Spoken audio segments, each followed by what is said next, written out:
Hello, welcome to Creativity Boost podcast.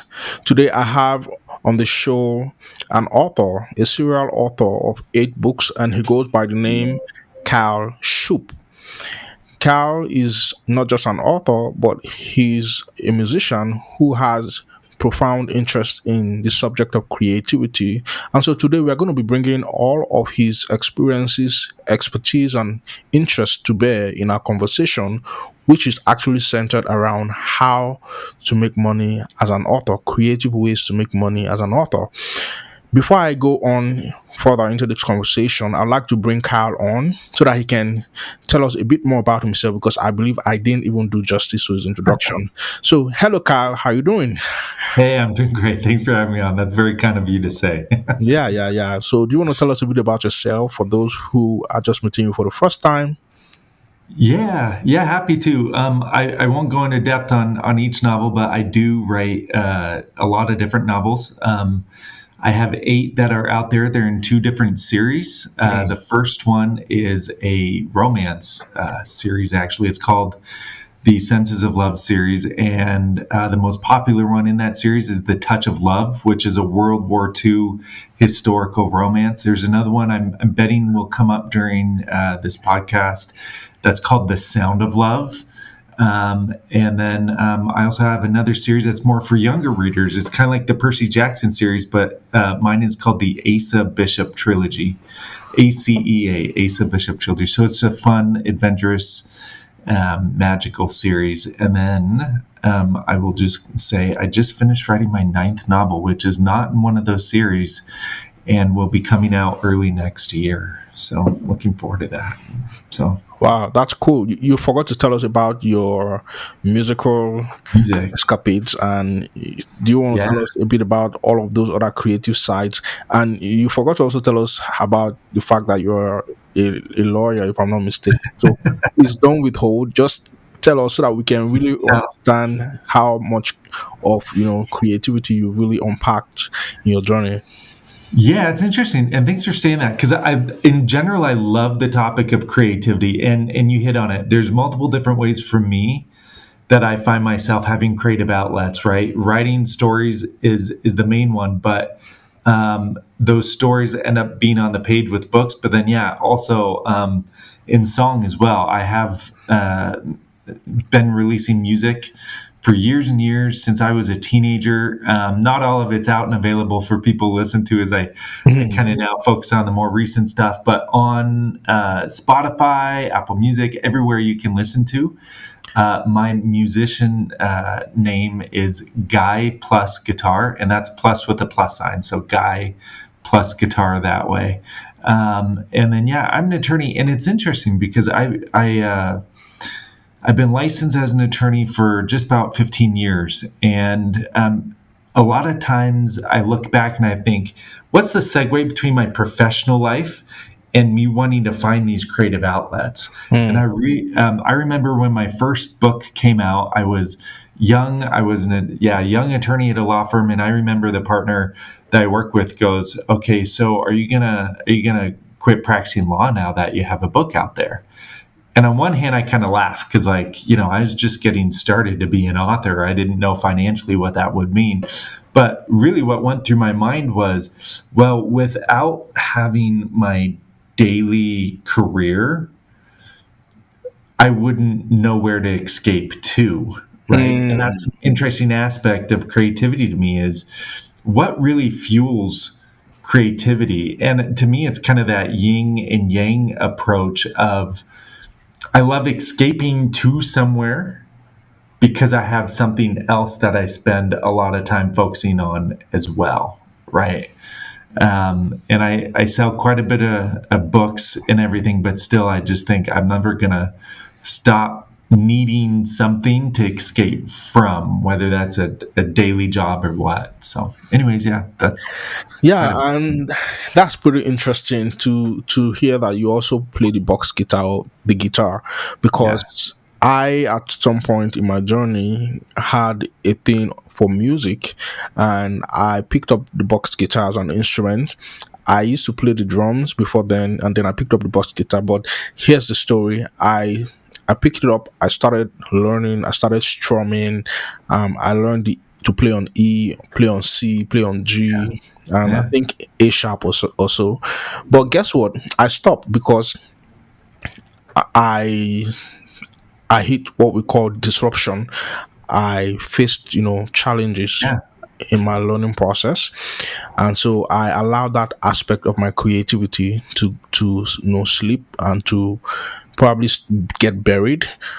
I partially do not regret because I invested some of those time in other creative sites, but it just brought to my mind how there are many people out there who have lots of gifts, skills, and talents, and they have a capacity to be creative on a whole new level, but Mhm. they box themselves in and they allow disruption to destroy their intention to unlock their creative potential, which invariably impacts their income, impacts their overall success as an individual.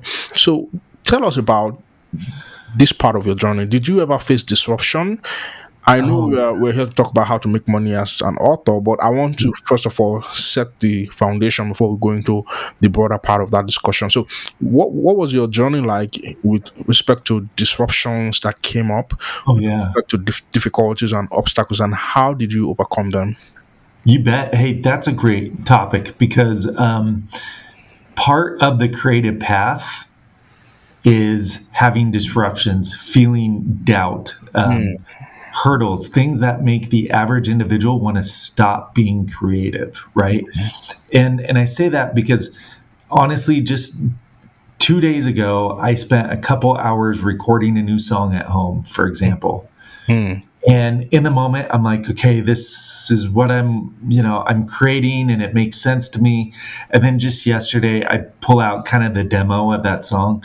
I play it for my wife. And at the end, she goes, oh, yeah, that works. That sounds good. And I go, actually, no, that's terrible. That's not at all what I want. And mm, the first thing I thought was, what a waste of a couple hours. Now, that's not enough to make me want to stop recording, right? Or playing music. But like that's just an example of like being creative takes time, it takes an investment, but more than that, it takes the drive. And I say that because let's say like for example yourself, you stop, playing guitar or something, right? mm. But you are still at heart a creative individual. Yeah. And I believe a lot of us are. And I believe actually everybody has the capacity to be creative. It's just finding the correct out the output for that, right? Mm, You might have stopped playing guitar, but you found other ways to be creative, right? Even having a podcast takes that creativity, right?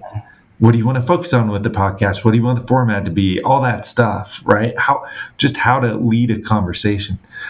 So being creative requires having disruptions. It mm, does because through those disruptions, you learn and grow, mm. find what you're capable of, right? Complacency to me is the antithesis of creativity, Wow. right?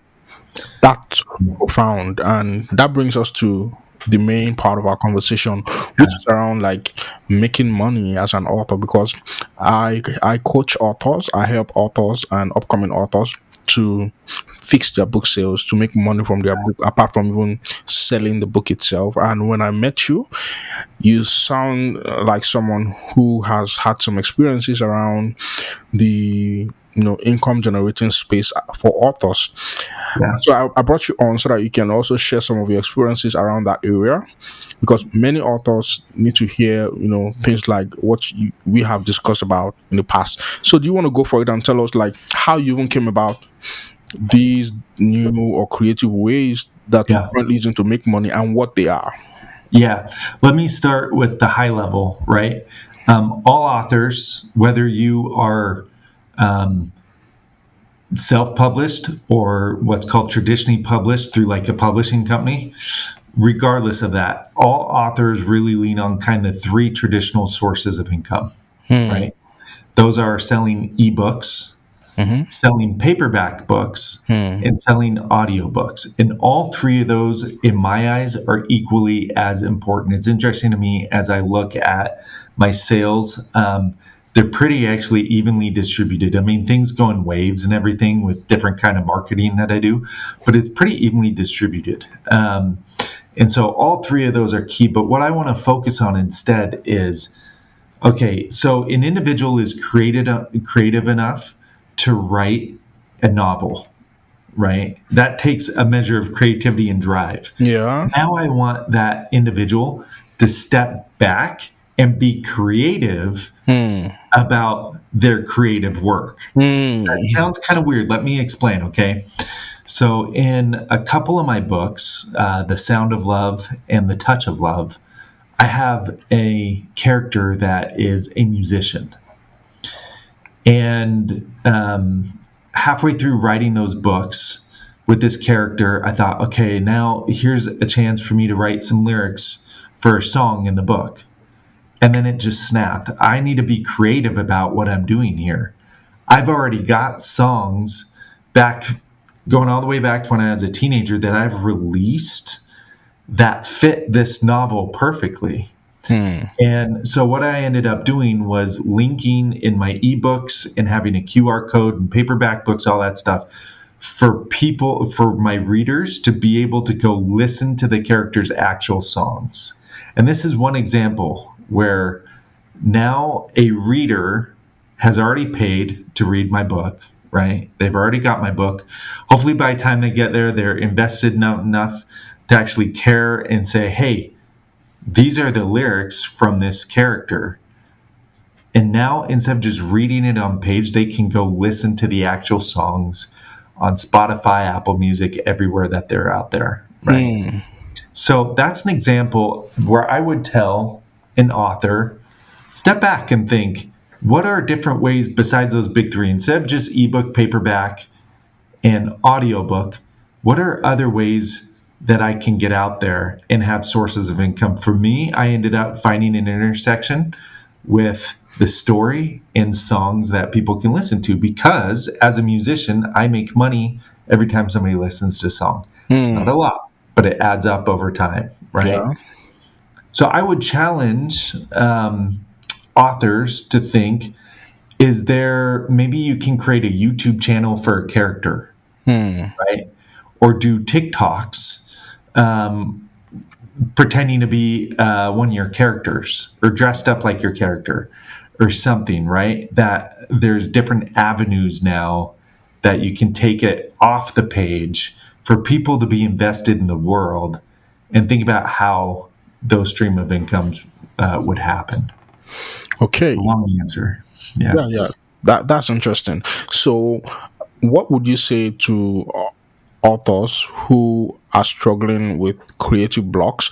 Because when you talk Yeah. us through your novel process, your novel writing process, I'm like, wow, that's actually another level of creativity. It's one thing to be able to write a book about, scientific methods around self-help, around how to get success or how to achieve XYZ, because these are things that you have seen or experienced, or these are patterns that you've learned.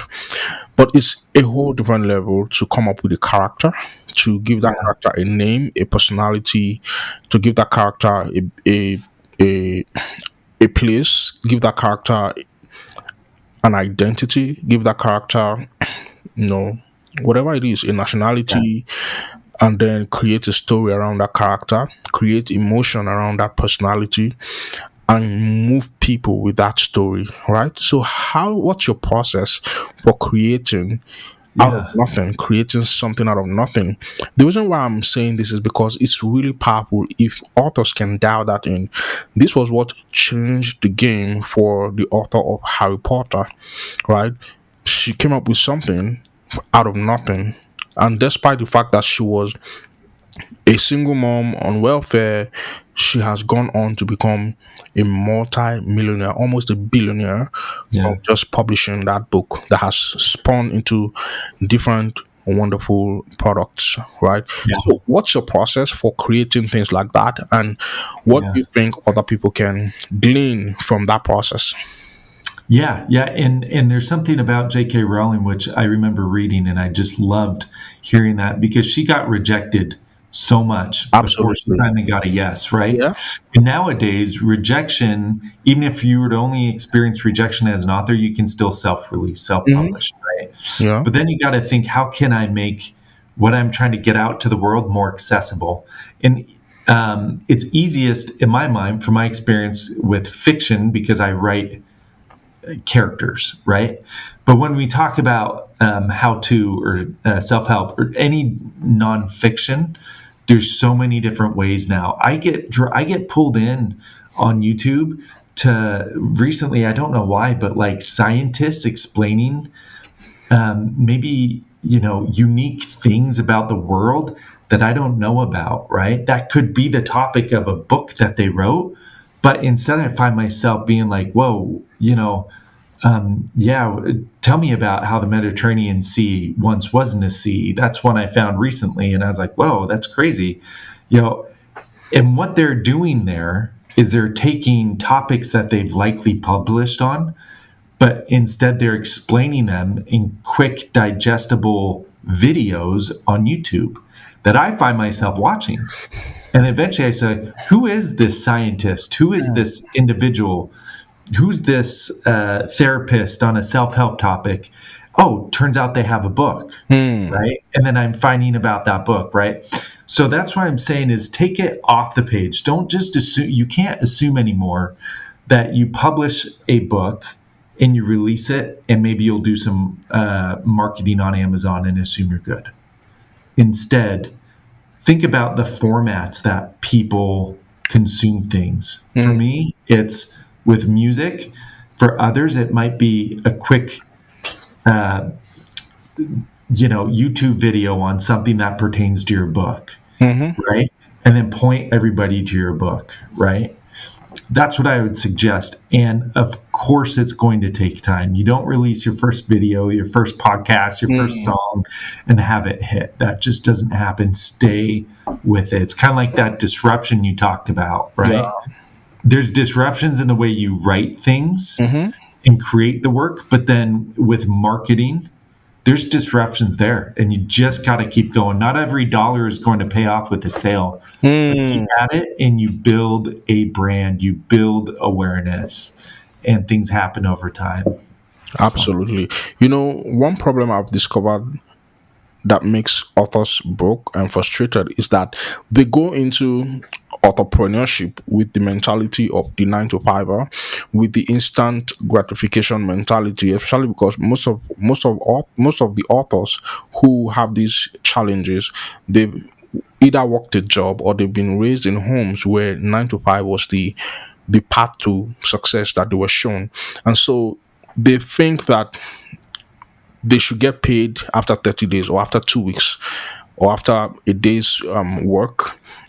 And they play down on the power of building a machine, a well oiled machine, a system that can pay them in perpetuity. So, for example, it took Jeff Bezos a couple of months and even years to build Amazon. And after he built it, it took him around 10 years to break even. So that man, he's kept sinking money into that machine until he started vomiting money for him.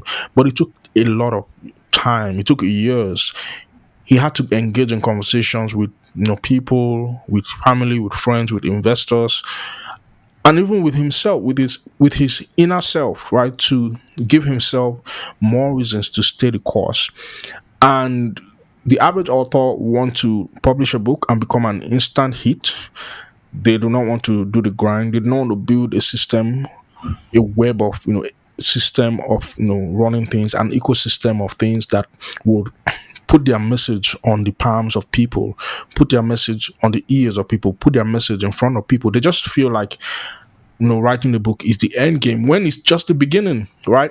yeah. So you made a very, very profound point, and that is what keeps many authors, stuck like chalk in a pickup truck. So, what would you recommend for authors right now who feel like they don't have the skill, because I know there are many authors who be like, I don't know how to do videos. You talked about YouTube. I don't know how to do audios. I don't know how to create Yeah. music. Maybe this guy is super talented. Yeah. That's why he's saying all these things, because he's a musician, but I don't know how to play the guitar. There are just many excuses, right? So what do you have Yeah. to say to these kinds of people? Yeah. And you make some good points. And yeah, not every author is going to know how to play guitar. And I'm not saying that, okay, everybody have a soundtrack for each book, but instead be creative. Think of ways there is something that everybody can do, right? Think Hmm. about the first time, um, specific to authors, you wrote your first page. You Hmm. felt totally out of place, right? And thought, okay, maybe I'll go back, and you had to edit it a bunch of times. It's going to be the same thing. Just start. Just try your first marketing pitch. Try your first marketing video. Things will get better over time, right? You mentioned Jeff Bezos, and I think that's a great example because um, if authors were to go from, okay, I've written a book, I have my product now that Mm-hmm. I want to sell, and I created it. Now start to think about how passionate and focused you were to write that book. Be just as passionate and focused about how to build your audience and to market it, right? Anybody who thinks it's 9 to 5 Hmm. um, is not seeing it like a business that they're trying to grow, Hmm. right?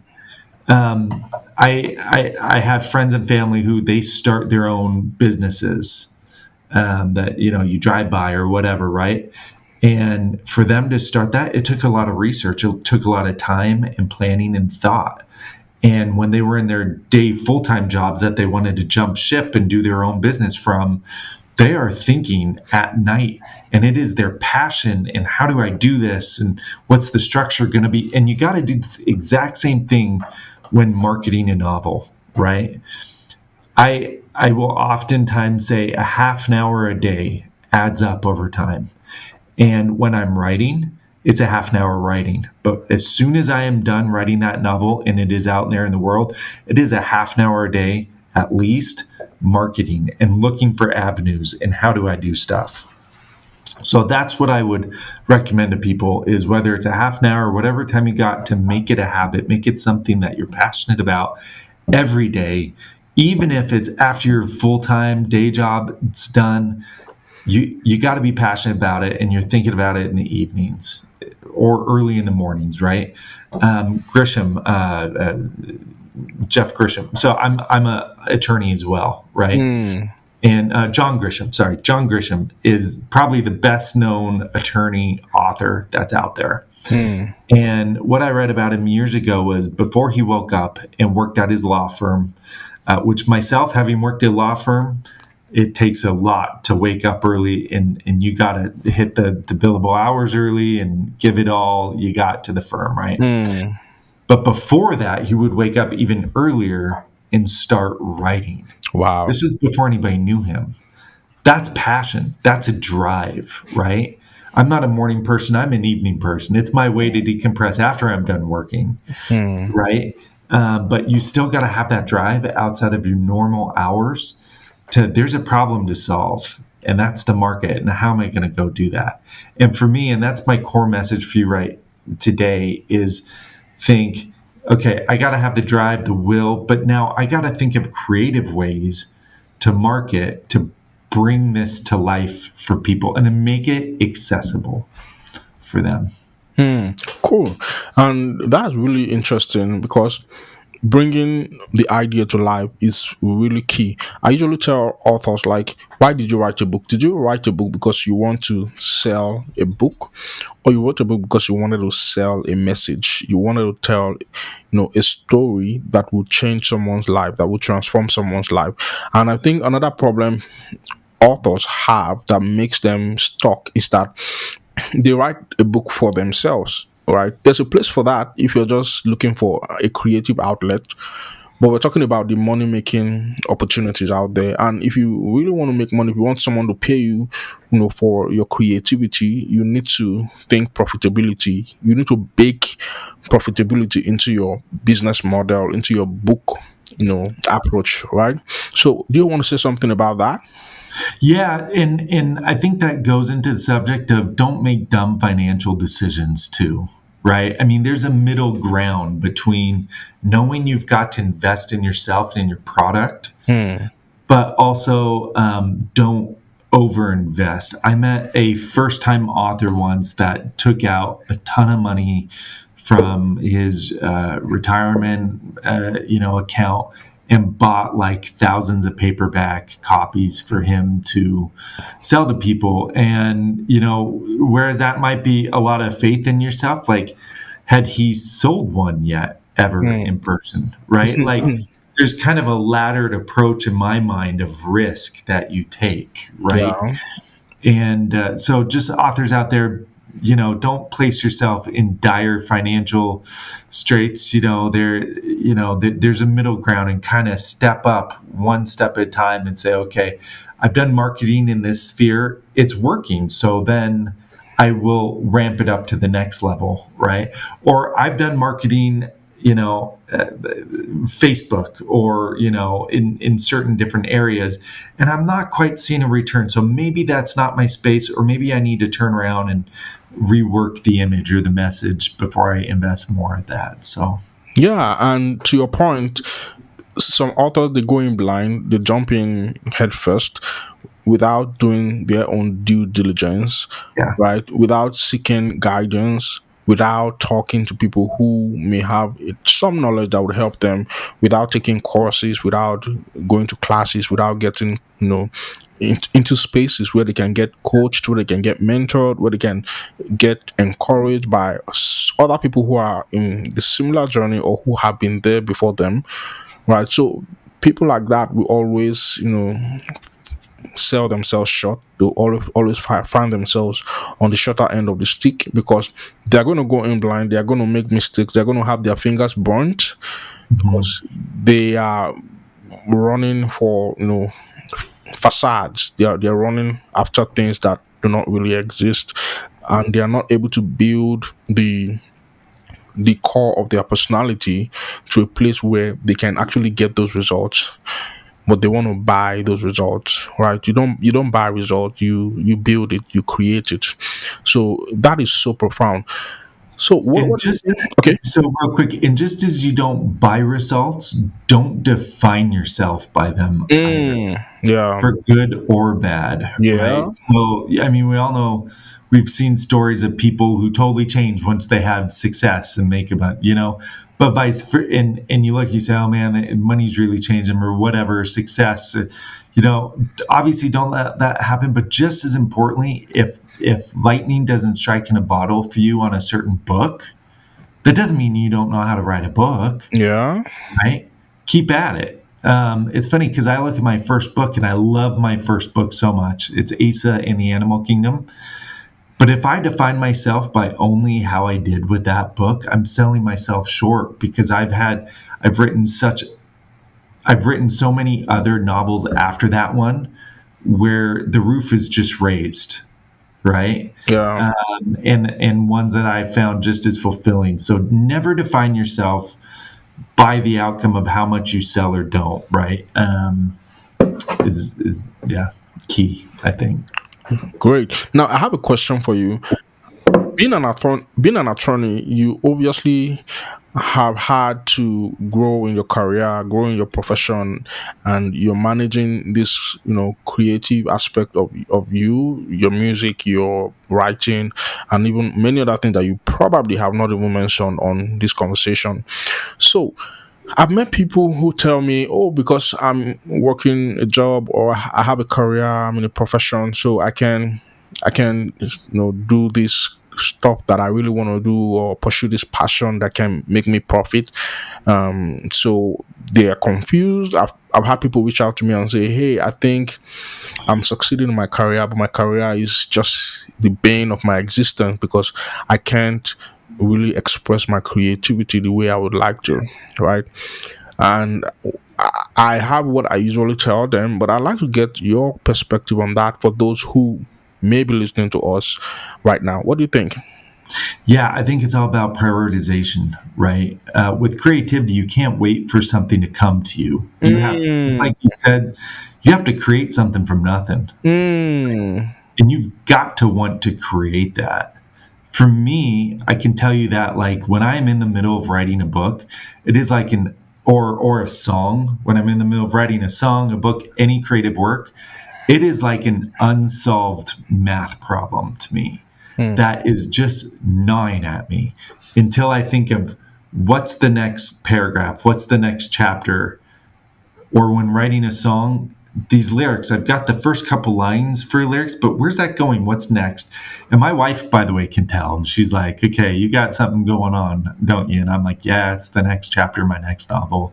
I'm really thinking at it. And it's especially when I'm down to the last two or three chapters and I'm right there writing the end of the book that the whole thing is building towards. It is like, that is my priority, right? So you got to learn to prioritize. But then on the flip side, for us creatives that hold a full time day job, you got to know how to put that away and still perform well at your job. And so mm, that's why I go back to it's that yin and yang, right? mm, Like my creative outlet allows me to focus during the day, mhm. but my focusing during the day makes me want to have a creative outlet. And you can't wait for one to happen or the other. Like you've got to have that prioritization.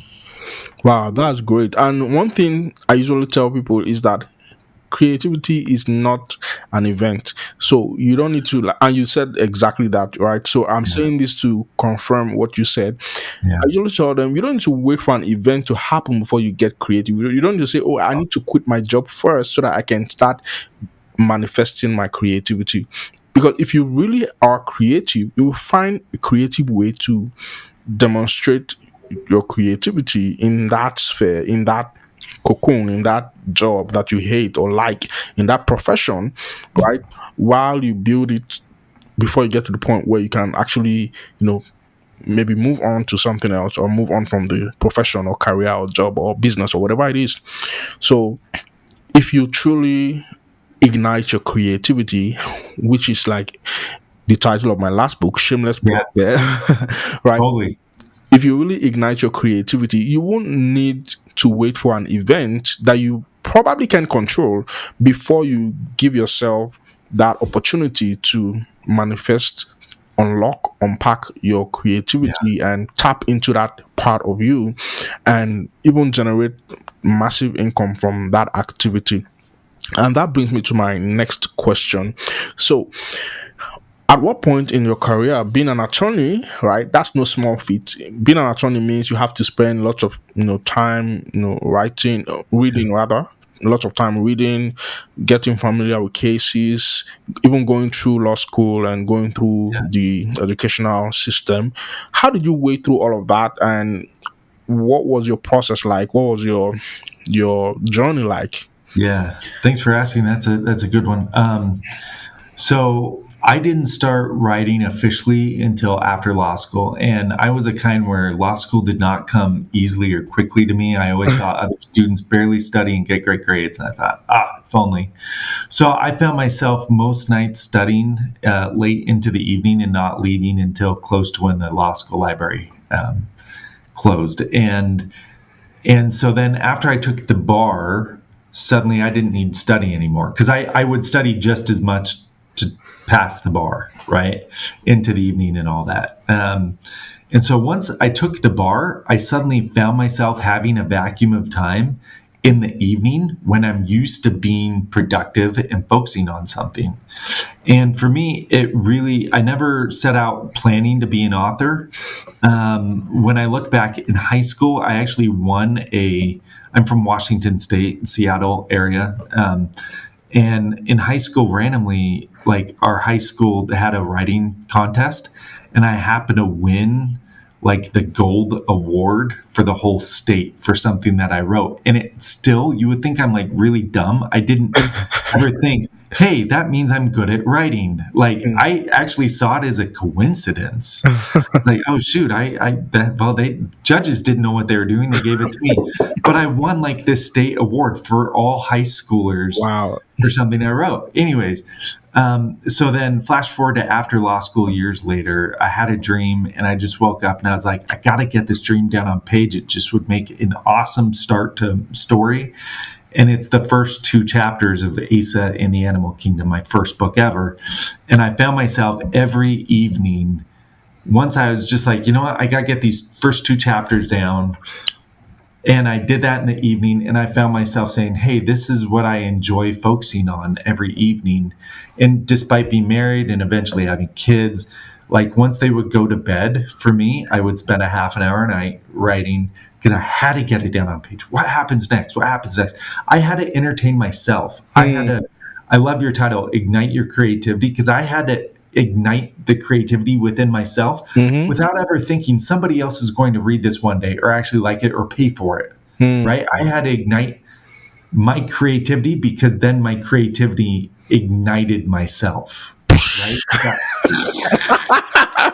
And I had to entertain myself. And once that was finally done, I finished the first novel, never even thinking, is somebody going to pay for this? And I reread it to edit it, and I was like, oh my gosh, I'm still just as entertained as when I wrote it. And that's when I was like, I think there's something here. When even me rereading my own work still entertained me. And I can tell you, like with my romance series, I would judge if it's a good novel worth releasing based off of, okay, once I'm done reading it and I'm now reading it again for the second or third time editing it, am I still just emotionally invested and moved, right? So you got to ignite your creativity. I totally agree with that saying. So Absolutely. And talking about moving people, I think that's something we should talk about because there's yeah. an art to this, right? There's a reason why fiction books, good fiction books, are usually, transformed into movies. And there's a reason why movies are called movies because it moves Oh, people. I love that. Oh my gosh, I never realized that or heard that. Yeah. That's a great one. Yeah. Oh man, that's profound. Yeah. That I love that. I love that. Keep going with it. Sorry. Yeah. So I feel like there's an art and a science to actually moving people. Yeah. And when you're able to bake that into your writing, it becomes really compelling. And you've already described that, how Yeah. you do that in your workflow. But I feel like there are people who are listening to us who may need, a thing or two to be said about that so that they can hone that part of their writing, hone that part of their storytelling, and hone that part of their character, creation in their journeys as authors. Yeah, it's going to sound really easy how to do that, but it's up to every storyteller. And maybe I should use that because whether it's in song or for those authors out there, um, it's going to sound really easy, but how you apply it to your own book is what requires creativity. And what the easy thing I would say is find what matters to your character and then create conflict. And by that I mean take that away from your character. That's what conflict is. Hmm. What is it that's driving your character? Whether it's something internal or external, right? And then take that away. And that is how you create conflict. Because at the end of the day, to me, it is all about conflict. Now, there's a larger topic about different kinds of conflict, right? There's internal conflict, there's external conflict, there's conflict because of nature, and there's a couple other types of conflict. But really, at the end of the day, it is conflict drives your plot and ultimately is what hooks readers, right? You can think about any book, TV show, movie, and how you move someone is through conflict. And oftentimes it's whether it's in the moment of conflict or when that conflict finally gets resolved somehow at the end. That's what moves people. Great. So now let's get back to making money as an author. So Yeah. one of the ways that people have been able to generate income as an author is through getting speaking opportunities. I don't Yeah. know what has your experience been like in that area. I know you're a fiction author, so maybe Yeah. not much of an experience there, but No, I have. to tell Yeah. us. about that. Yeah, you bet. Happy to. I've done it a couple different ways. First, with different. So when my first series came out, again, it's for younger readers. It's kind of like the Percy Jackson, Harry Potter series. Actually, it's kind of that age. I go in and I will do assemblies at elementary schools, right? Because they are my readers. Hmm. And but then I also just love feeding off the energy from kids, because I would do a couple different exercises and then always talk about how my first book starts. Hmm. And then I would say, and what do you think happens next? And just the imagination of kids. I'm like, man, I'm just in a playground full of other kids that want to come hang in my playground. Like, Hmm. it's just so cool to hear the imaginations that kids have. And anyway, so I will go do school assemblies. And actually, I've also done them at high schools too. I've gone in and taught English classes for a day, right? And then naturally, that goes into certain skills on how to write a story into what my book is, right? And that's kind of an interesting way, because we talk about how to earn money. A lot of people think just marketing, but Hmm. me going in to do assemblies and going into schools is something that is kind of like a veiled marketing way, because I'm there to teach them and not just punch them in the face with, here are my books. Yeah. At the end of the day, if I build a relationship and show I'm into, I actually love writing, they're going to be like, oh, hey, tell me about your books. Or take home a book order to mom and dad, say, this author came in and he's really cool, I want to read his book, right?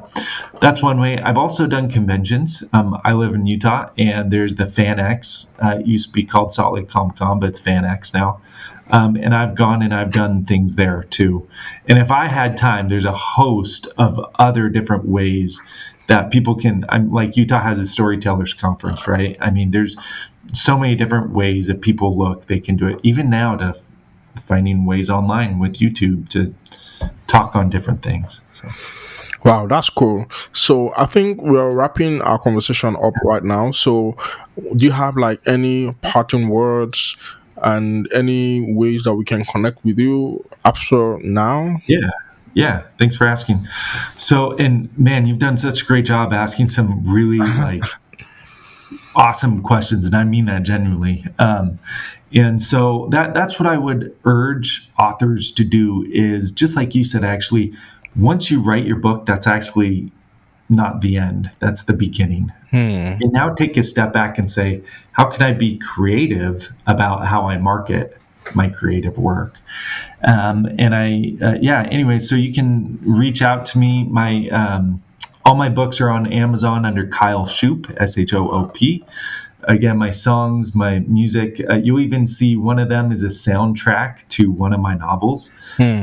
But they are on everywhere you can listen to music under Guy Plus Guitar. There's my most recent album is called Life's a Story, actually, because I just love that. Our individual lives are full of stories. And a lot of it, I think we just take our experience and our stories for granted, right? If I had another hour, I would ask you about your background and what led to you doing a podcast. But I'm really, like, we each have these stories that we just take for granted. So that's named my newest album, Life's a Story. And then I'm on Instagram most under writer Kyle. And then anybody can always email me at kyleshoop@gmail.com. So yeah, thanks for asking. Wow, that's Appreciate it. great. Thank you for giving us a way to connect with you. And for you listening on the other side, I believe you found some value in today's conversation. If you're listening to this and you probably are an author, you've written a book or you're writing your next book and you're still yet to figure out what to do with those books, you put them on Amazon, you put them on BookBaby, you put them on Lulu, and you're not making money, you're not making sales, and you need some guidance. Well, I have a 5-day live challenge that I'm going to invite you to. I'm going to drop the link in the comments or in the description, along with links to Kyle Shoop's stuff, so that you can check it out. 5 days publishing profits challenge.com, and you'll be glad you checked it out. And if it makes sense for you, definitely grab a ticket. If it doesn't make sense for you, keep scrolling, right? No hard feelings. But that does it for today's conversation. I want to say thank you so much, Cal, for bringing your expertise around, the legal field, your writing, your music expertise, bringing all of those to bear in today's conversation. I feel like it made it really rich, robust, and valuable. And I want to say thank you once again for coming on the show. To you listening on the other side, thank you for listening. Listen to this episode again. Share it with your loved ones, with your friends, if it made sense to you or if it added value to you. And I'll see you on the next one. Till then, have a good one and bye bye.